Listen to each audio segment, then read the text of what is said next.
Memoir Kwaba, Eba, Skeleton Man TV, so Skeleton Man TV, Anna Wushi. Say, where your first time at Bomodian, subscribe, me a notification is so. Keke, oh, no send your video, Bia, ye debate mono, Abusia, one son Sabekan when ye Bia, Medasi Bebre, Abusia for lawyer Nana o bring boy, Abusia, a year and send some that the Lumba Hons and some.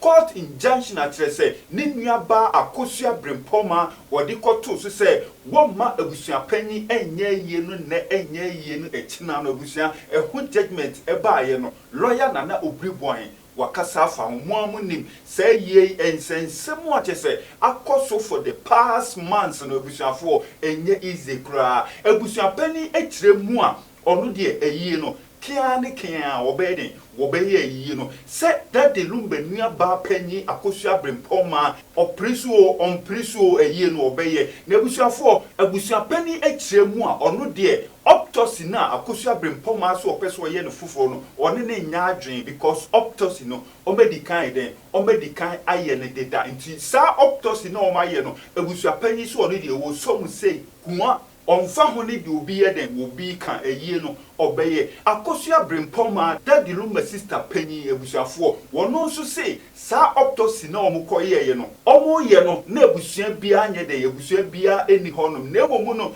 daddy lumba ma ene side check odobroni ni sister ana omukoye den omukogina honum mo omukoye optosi no eti sa optosi ni die ono so anye den onjintumu ne anase china agis woye den woye foforo into the court injunction ekoto ayie ni so say until say ye be optosi foforo no ayie no emma so ebusia court etna so e the judgment e ba say court injunction why den wagye atum ayie no emma so ebusia judgment no buy no be hwe osebo akosua brempoma ene abusuafo a omuka ne ho omugi o mani yie pa se ekunimdie ayeden aba esu abusua yankoda ansori ana chese within the shortest time judge ne sa ayeden esa free case ni biemu abusua judgment no wodane no se abusua panyi so omaboka entisa kada omabo no until say akosua brempoma ene na abusuafo ombetua saka no ama abusua panyi no wo mo 2 hours say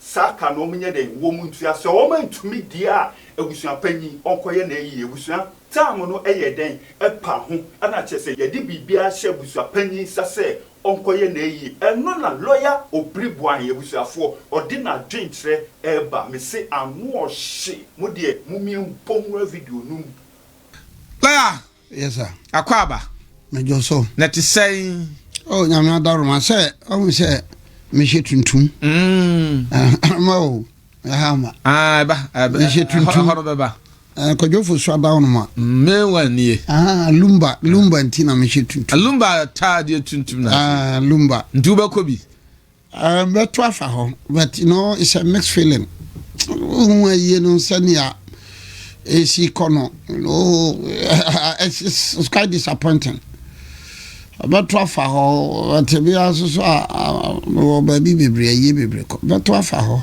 I'll be there but menche no mencha kwasi Daniel our friend Uza Mr. Uza na me mabisi odoma se shula my to bribo ahen Augustine Obribo ahen Junior na Jaden Obribo ahen mencha wo munyina mencha amwaten kwamna amwaten na abusianfo bebre kekri promoter no Lombardy and what near me mete and say wo makokot court ndi injunction atoso ba pieko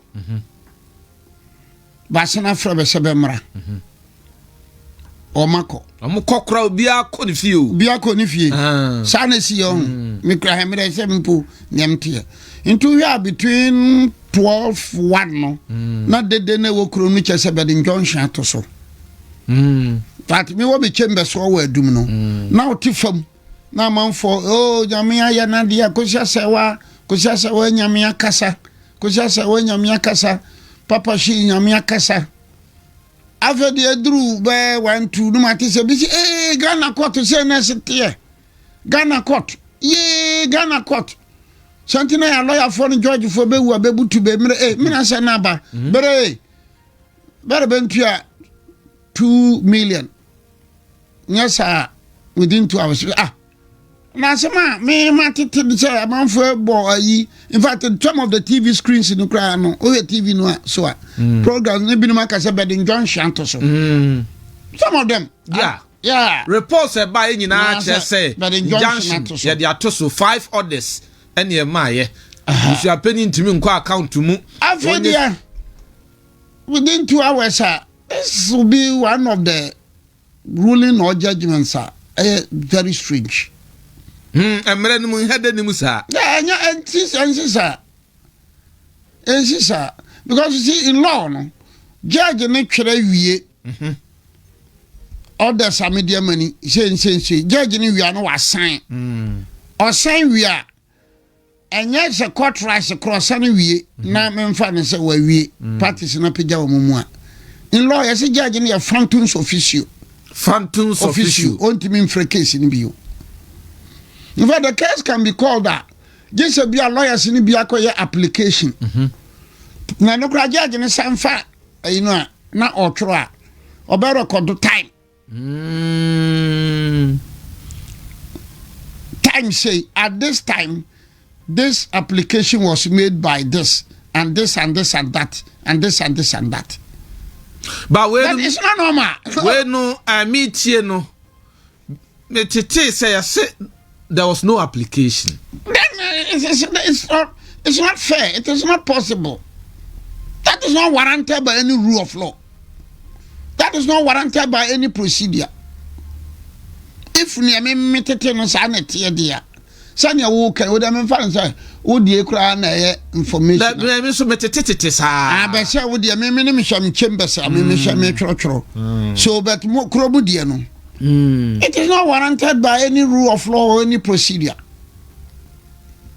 But you ever found a 2 million within 2 hours. Within 2 hours. I mean, how? As all cities know, 20 billion. How? Within 2 hours. Because every bank no bank so kuyi, no crazy take it. And you no cry mean opportunity where Abusha Penny to pack. Once Abusha Penny Casa, not former MP Nijan and Chain. Somewhere along the line, I'm say MP no 1957, once or more 1957 network be 1957 network. Yeah, there's a network be. Network 1957. One are very current. Minya na bushapani ti abushapani no. Na ye court no. Yeah, 1957 yeah. Na ne edi nkan be bia me fo. Deck 19. The deck na abushapani that ne edi kan be bia me fo. Be bia me fo no me na be san free ase ni biu. So ne abushapani me hu from deck 1957. E confirm ne wo kan. E confirm. So I think it's so strange. Na Ebani say ya jidie ewo judicial ebia na dodo no a woni mmra no say the impo wakra a woni mmra yi ase eye strange man na ne woni mmra no ne ade no we no ema judiciary no trust bi ba da min kasa ya bobo no ya ase wa twa ba kro wi apetese kra no kro tia ne hu dwiri no acha se consider ne oza ne kan asem o say nsem sisi o nsem sisi endi we sa no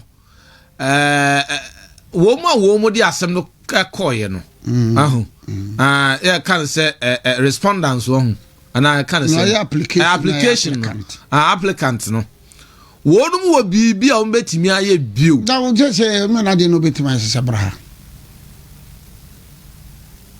me na de no betimi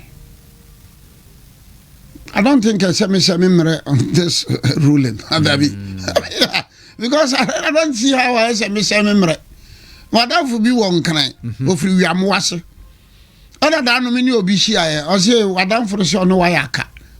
I say, I don't hear, or say, what down for the say, Oka Kurobe Abacosam, won't carry Amwasi Abacosam. Oh, into your on Yaka, or no Wayaka. No, what down for no. All only what down for them say, we are once the Doctor Ufuri, Doctor, near Kahon, fan Kahon. Doctor Ufuri Sapo, Ufuri Sapo, son of Yaka. I also mean carry a moasi some. But you, Ufuri Sapo, where I akayo. Wiamoase asemi ni te da bia me kanse mi mako tinka mfiri kurobi so a ne ma aba kurobi so na me ma ho ado for support say ma ka kire kwanda spa kra so hia won kasa ho papa chop wiamoase wiamoso ni wiamoase agona wiamoase no eye agona no kan eye nkro to onson na ya agona 7 communities 7 towns nkroto onson na ya agona wiamoasefo no omo ya danchirafo omo krobo afra no emayirim danchira agona wiamoasefo no na womo sawate danchira konfo bi wagidiri prefer cheneche edina sa twema sumpe but cheneche ntina amanfo bi ncha se konfa noche okoho ena ma osetutu eko the palace na okosua se ne si de hene no koto konfa noche no now cheneche wo mo wo ntim jakari no cheneche ka kire danchira for se akora no someone hwe anya no kwane a da cho de yonne bebre danchira for eti omuwo ntim jakari no omude ne kokwayim ne wofa no ma omude ne kokwayim de gold ene entoma kokko se omumfa nkona omumfa nko jakora no kwa ne omumfa nsie no but omumko ene omumpese akora no omugya no kwa no wuremu a bia na dache hunsunsamso ko chene chinti bia suru nti be da akora no si wuremu ho no bofo bi tisa akora bi esu no bofo no kofa akora no okofa akora no de command na de yire so awo 1 week nti wo mo de akora no ma bofo de yire no now bofo no was a well known hunter nti ohene no yese wo mkoje namra nti ba besoma ba ma be ko bofo be ko du wape na chase nkora no ba ise ntafo betinu se no wo nse no wo ntafo na akora no a abakosam chese bedin ko si wuram otu milika ba wa be free danchira abankase sokwe no chese oni beti se bia onimbe dada be bofo no yire no ba na akora no de no gina ho din nti se no ne na aji se onimbe dada be ba me be ka kire nana no se bofo no yire na wontafo nso amebo wa mane no se we de mususem me a mikro no mani nyina ya media no wa wontafo no amebo mane kan so wontafo sa ye bo hena mane no mo soma ma om kofa bofo no ne yire no bai ene nkura no in this contest me ka se be ntafo enti papa ya no akura no duru fie wa no kwatena hene na so no ko bie pro kwa unza nkura na ni hwehwe ati ase akura na ni hwehwe me ba bi o no sa a friend Augustine no buru boy o ha adwene pa na ni hwehwe so na aye o me ye nti o mo ye na oba no so the gold no ne ntoma kokko no e de bai nti o hene no hu se akura no ka se be ko ja no kwan no ne ba nya no kwan no ofre nkrofo no be de ye de ntima nya no kwan yesuru no hu se eye akura no so wa hu ntim jakari yeah de ntim jakari na o me say second time de ne se de ben ko jakura no kwan and group no ba ko a o mka so mun ko jakura no kwan no na o mo de say de akura we de hu nsem yenya o mo no na tu ya o mo kwetena dance o mo tu free dance ya o mo ba ya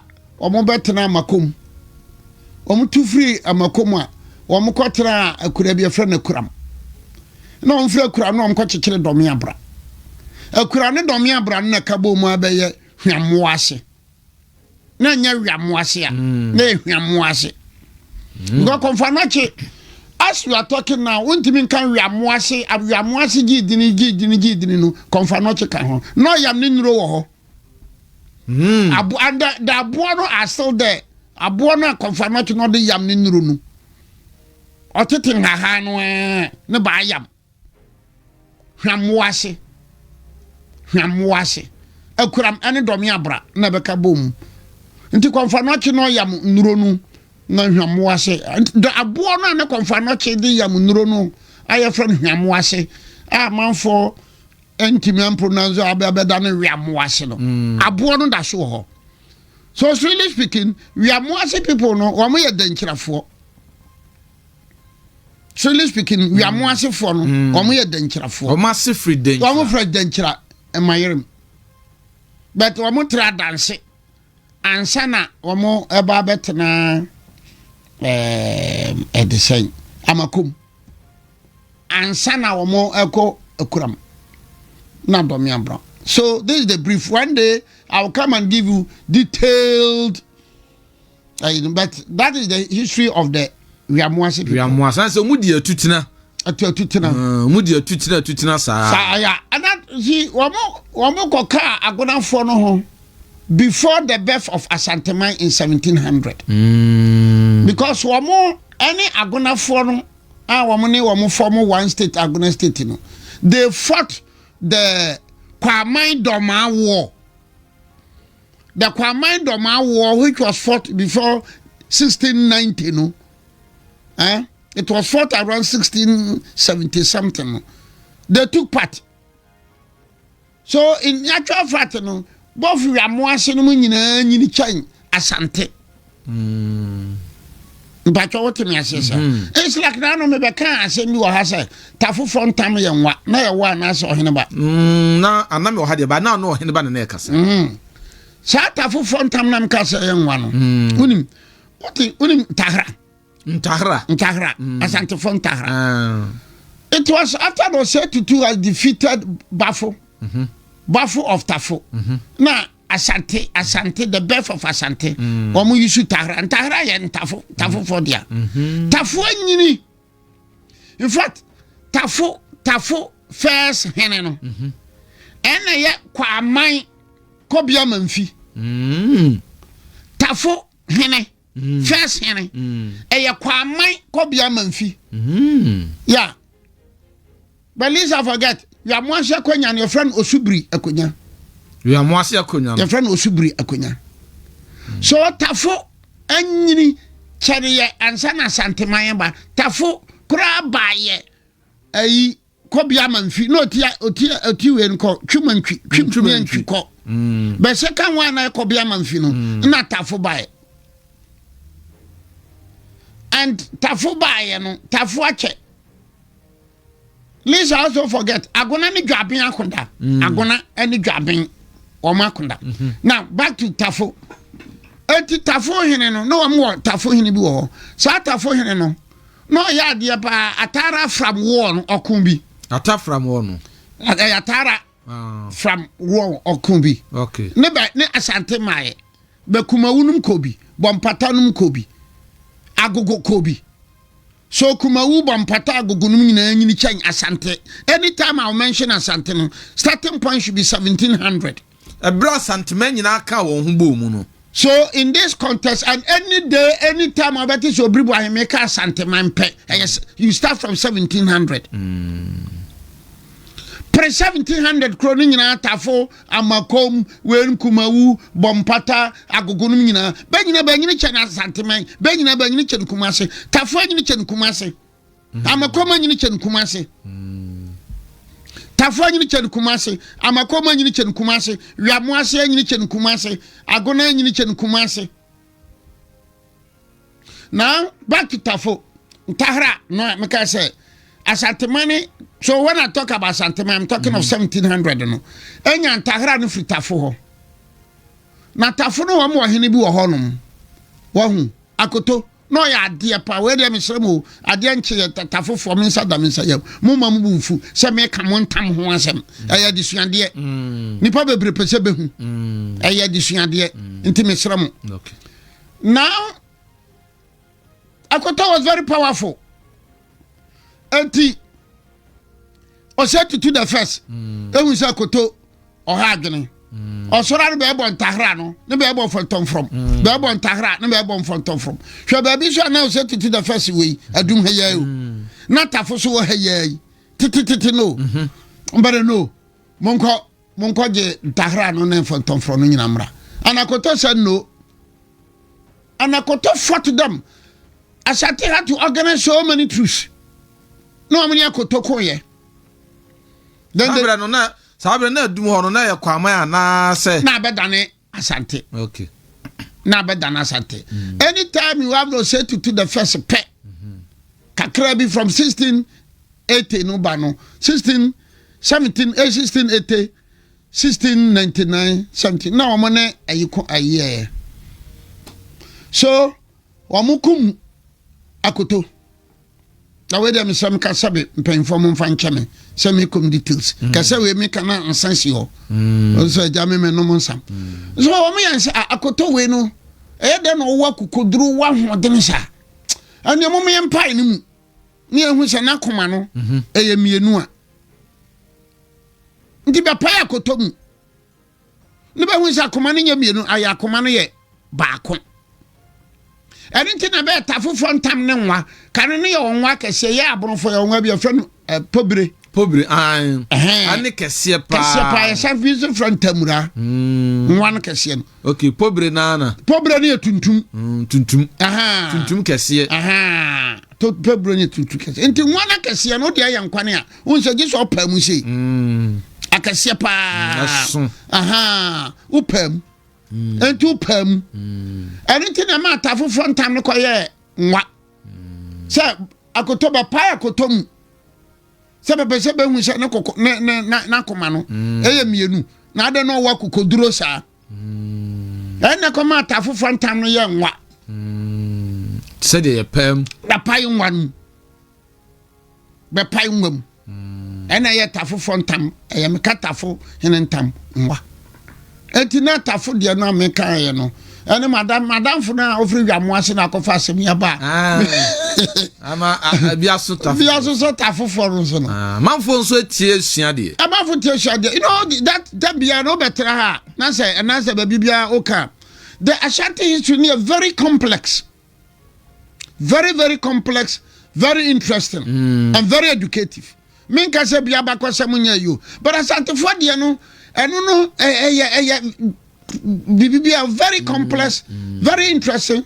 So nya me na me ka kira say tafo nyini si Kumasi a nka wonte sa asem no da bi amakoma nyini che Kumasi a va asokore mampon kura nyini che Kumasi asokore mampon ha wa nyini che Kumasi ya 1700 o Kumasi ya 1700.